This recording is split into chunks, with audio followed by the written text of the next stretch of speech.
Welcome to your cell. You're going to be here for 23 hours a day.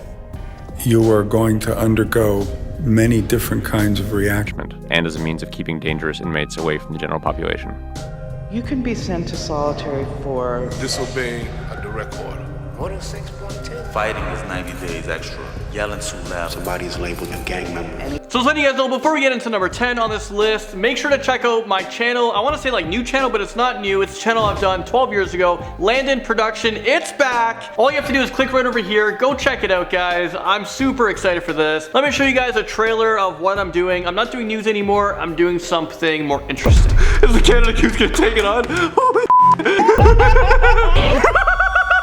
I'm on top like I'm goddamn Mario, right? I'm just Not today. Maybe tomorrow.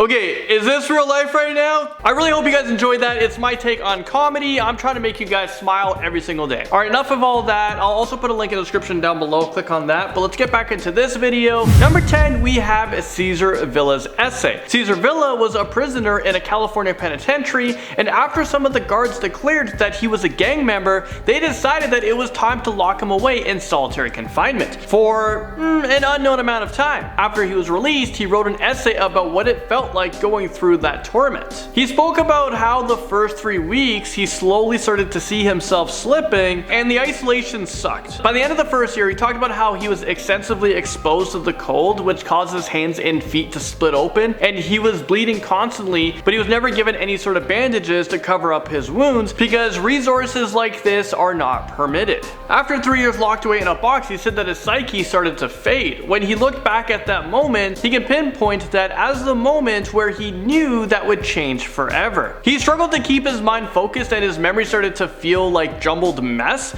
It's a wild essay to read and it gives you first-hand insight what it was like to go through such an isolation, being in isolation in a solitary confinement. Number 9, not everyone's a monster. Alright, let's continue on this list of the dark solitary confinement stories. At number 9, we have not everyone's a monster. Their perspective on the other side can let us know that not even the guards like what's happening in these prisons. A corrections officer posted on Reddit about how watching inmates get forced into solitary confinement was the worst part of his job. You could see people break and it was disgusting to see. The corrections officers didn't want to see the inmates hurt or tormented. They just wanted to come in and do their job and just leave without being harmed or seeing the inmates and convicts harmed. This Reddit poster talked about a particular incident where a warden forced someone to stay in solitary confinement for a minor offense. They were shoved into a room that had no bed and there was literally just a shower. They stayed there for 3 days and started to self-harm because they just couldn't take it. They were going crazy. The person was removed and afterwards the warden was fired. So before we get into number 8, make sure you guys hit the like button because it really helps us out. It really helps us out with the algorithms. It gets us recommended to you guys.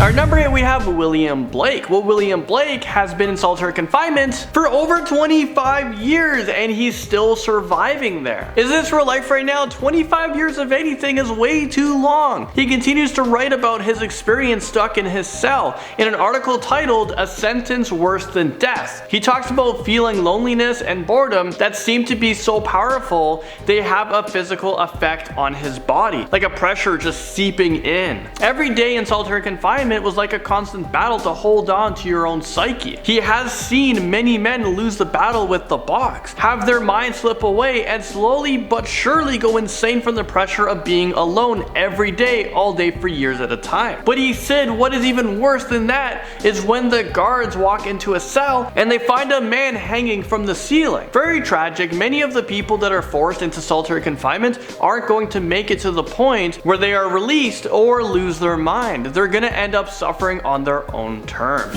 Number 7, Reddit confession. Reddit user Jesus broke down what their experience in solitary confinement was, about how they felt as if they're going insane from being forced to stay in the same cell for who knows how long. The lights in the cell were kept on all the time. There was never an escape from the glow shining down on him, confusing his mind to what day it was, because he doesn't know when it's nighttime. It's always daytime for him. It's always the same day for him. Thankfully, our Reddit user had a bulletproof window that he could can look outside if he stood on his toes. So he needs to go up there, which means, you know, that's the only time he can actually see out. This was his only connection with the outside world. It's pretty sad if you asked me. And moving right along, just like that, at number 6, we have agoraphobia. I didn't even know that this was a thing. I mean, I don't know about a lot of these phobias that I've been reading about. Well, this article that I was reading is from the Marshall Project. It's an interview with a prisoner who was in solitary confinement for 22 years. Agoraphobia is basically the opposite of claustrophobia, when people must be in smaller spaces or they start to have panic attacks. The prisoner said that the last 5 years of his time in solitary confinement, he didn't leave his cell, like, at all. Could you guys imagine that? I can't imagine that at all. When he was first locked away in solitary, he would leave his cell to go to the yard and exercise, but one day that all changed. He stepped out and it felt like the air around him was just crushing him, like his heart was going to explode. He smashed on the door until they opened it, and when the door opened, he wasn't running out of his cell, he was running in his cell. The guards would sometimes use this to aggravate him. They would threaten to pull him out of his cell. I mean, this is really sad. Is this real life right now? This shouldn't be a fear to be outside of your cell. This guy just can't handle freedom at all. He would lay in his cell and make up an imaginary life for himself. He would picture himself going on dates, getting married, raising children, an entire fantasy life all inside of his mind. Something to provide him with joy while being too afraid to leave the box. Number 5. I probably did like 17 years, 18 years in segregation. And I did long stretches. There was short times, but the longest one was 10 years. Well, that was Danny, aka Beast. 2 separate prison sentences, a 24 and a 16 split. First locked up in 1977, he spent 10 straight years in solitary, but that wasn't the only time. He was in and out of segregation throughout the entirety of his 2 prison sentences. He is one of the lucky ones who got out and back into society, and now he's partnered with a YouTube channel after prison where his life showcased and dissected his regard to his haunting experiences. I was having trouble mentally in dealing with segregation for so long. Number 4, Ashley Smith.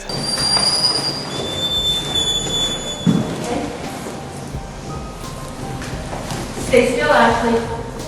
Thank you. You got any more of this? Okay, so this one hits close to home. Being from, well, Toronto, Canada, where we film right now, just a short drive away, Kitchener, Ontario, Canada, Ashley Smith committed suicide by strangling herself to death while prison guards watched and videotaped. Yet, they did not stop her. She did this because she was placed in solitary confinement for 1,047 days. That's just over 3 years. Although Ashley had reportedly suffered from mental illnesses, her case was fought and ultimately her death was ruled as a homicide, not a suicide. I totally would agree with that because the sheer negligence of those that watched her and didn't try to save her. Hopefully those people just feel awful about themselves, and I hope they get to see the inside of solitary confinement. Keith Lamar comes in at number 3. Keith Lamar was only a teenager when he was in prison for killing someone and missed a drug deal gone wrong. A few years later, he was moved into solitary confinement where he stayed for 27 years. He wasn't even able to go outside in that time.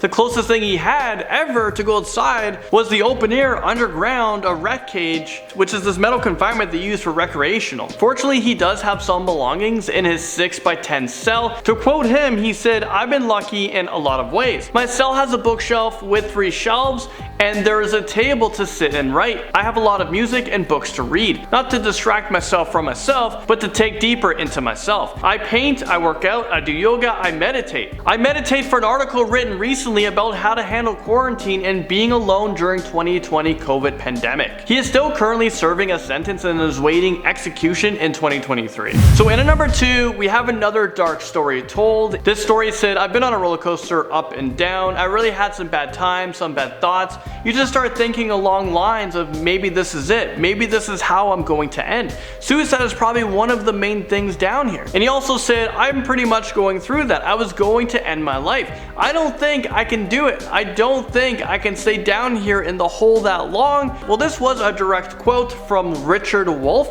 A man who experienced 640 days in solitary confinement. His brother is shown holding a photo of Richard, who died in prison when he collapsed in the exercise yard. And this is during the 1 hour a day he was allowed outside due to underlying heart conditions that were never met with appropriate medical attention. And we have Albert Woodfox at number 1. We've talked about him many times. Well, this right here is Albert Woodfox. Well, he was kept in solitary confinement for, okay, wait for it. You guys won't believe it.